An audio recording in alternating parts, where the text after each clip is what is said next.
It's been a while since I have actually posted a video in regards to Forex, and I have been using my regular strategy for the past, I don't know, couple of weeks. And I wanted to show you, first of all, my results, and second of all, showing you what this strategy is all about and how you can start using it today. Hey everyone, this is Christian here on YouTube and welcome to a brand new video for the channel. In today's video, I'm going to show you the best Forex strategy and it's completely for beginners. But hey, if you're into day trading in general or crypto or investing or any type of making money online, then this channel is for you. Make sure you hit that subscribe button below and activate the notifications bell icon so that you get a notification of every new video that I upload. With that being said, let's jump into the video. Go, go, go, go, go, go, go, go, go,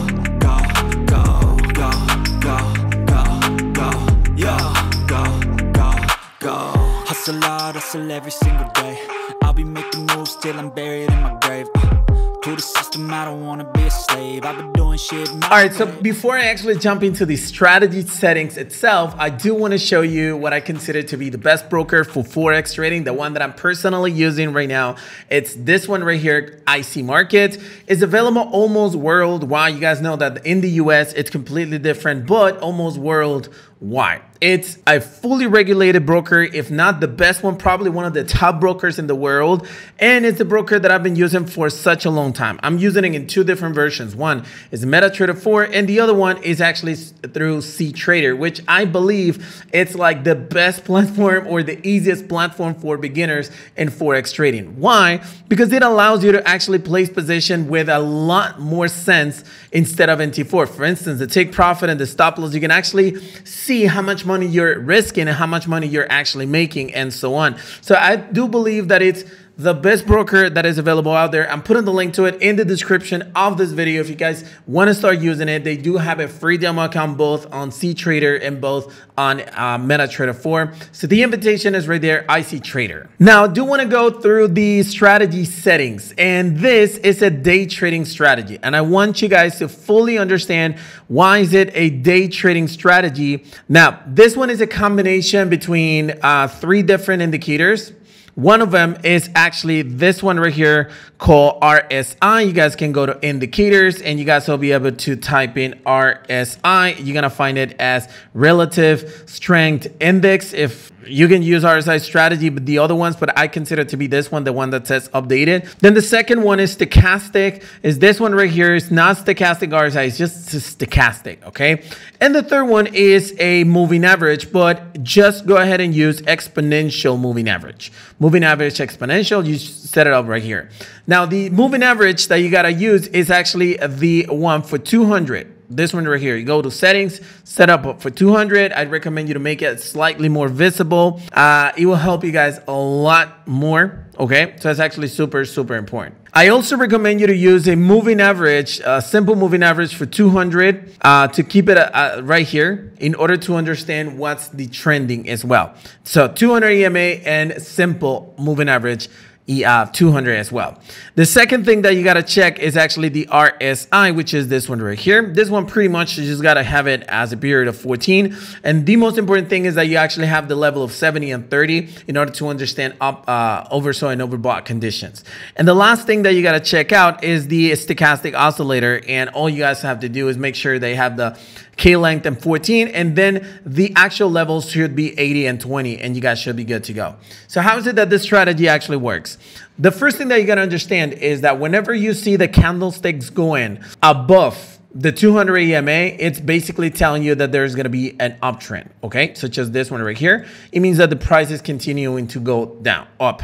And whenever you see that the 200, both EMAs are actually above the candlestick, it basically tells you that there's a downtrend, okay? So having understand this is actually going to help you know whether you should go for a long run or a short run. For instance, right here, this is a complete oversold market, or I'm sorry, a complete downtrend. Now, what you got to understand is that the indicators that you see below are going to tell you whether you should go for a buy or a sell position. For instance, if you see that this is an overbought condition, you should go for a buy position right here. But since it's in downtrend, you shouldn't go that, for a huge amount of pips.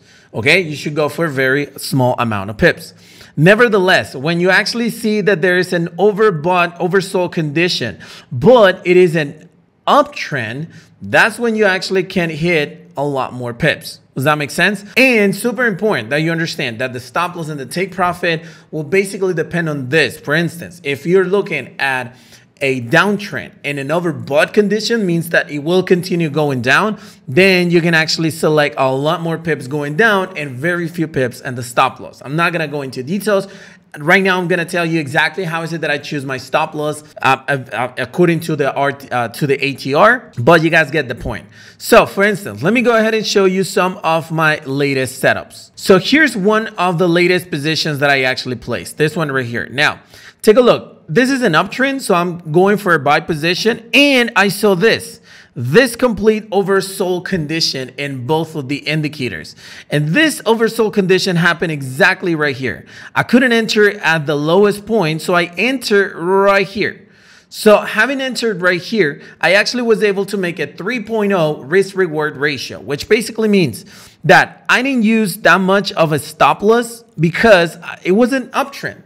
So it was likely that instead of keep on dropping, because it can be completely oversold at this level, I knew it was going to jump. So if it jumped, I put 2%, well, around 2%, 1 point something percent. And against, I was actually aiming to make 6%, which is exactly what I did. Okay, so this is exactly how you place the position with the trend. Now, I just placed a new position, which is active right now, is USD CHF, I guess, is this one right here. Yes. Now, this one is going against the trend. Against the trend. Why? It's completely oversold on both levels. So I decided to enter here. However, it's very unlikely that the price will going to continue going this way.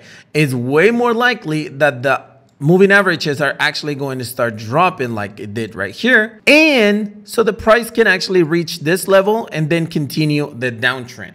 Okay.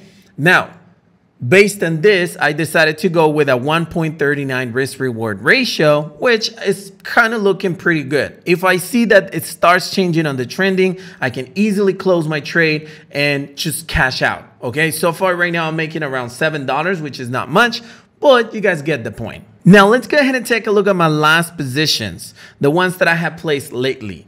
And in order to do that, let me just go ahead and take this up. Okay, so let's go ahead and take a look. So far, I've made $79 out of a $1,000 account. So that basically is what, 0.7% or something like that. It's not that much. But you guys know that in Forex, you have to be a lot more conservative, right? So take a look at it. 21, these are the pips. So 21 pips, 78, 51. This is what's important. So I got trades for $16 we lost. Then we made $2. Probably I closed it manually. $13 loss. Then 23, 25, 19, 7, 17, 3, 5, 13, 12, and 26, and 34.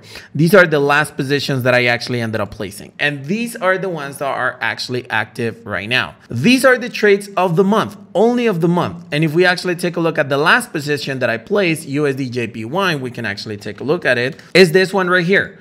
Let's go ahead and take a look at the actual settings. So it's an uptrend, it's oversold, so I entered the position. This would have been the perfect entry point, but I couldn't, so I entered slightly above. Now this price is way more likely to continue to go this place. I'm not saying it's going to, but it's way more likely. In addition, it touched the 200 EMA and it pretty much started the jump. So that basically means that the 200 EMA was taken as a support level, which actually makes it a lot more strong on that specific setting. So I guess these are going to be pretty good trades. Now, I do want to give you some extra tips in regards to this specific strategy. Number one is, yes, you can use different indicators such as this one right here. You can see that the ones that I'm actually using are the Venki scalping signals and the parabolic SAR, but it's not 100% necessary. I don't want you guys to get confused on it.